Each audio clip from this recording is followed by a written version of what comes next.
আল্লাহ রাব্বুল আলামিন বলেন, ইন্না জাআলনা মা আলাল আরদি জিনাতাল লাহা লিনাবলুয়াহুম আইয়ুহুম আহসানু আমালা।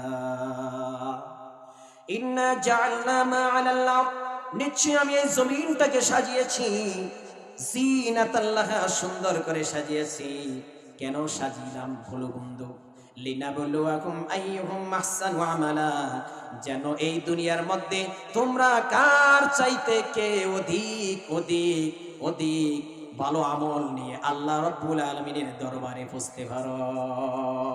আল্লাহু আকবার।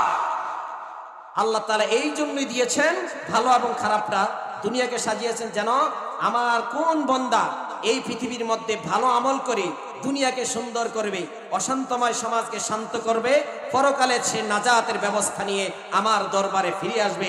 এই জন্য আল্লাহ তাআলা এই বিষয়গুলো কি করেছেন, দান করেছেন। বলি আলহামদুলিল্লাহ। এবার ভাইয়েরা আমার, আল্লাহ রাব্বুল আলামিন বলেন, বান্দারে একবারও কি তুমি ভেবেছিলে নাকি তুমি কোথায় ছিলে, আবার কোথায় তুমি দুনিয়াতে আসলে, কোত্থেকে এলে, আবার কোথায় তুমি চলে যাবে?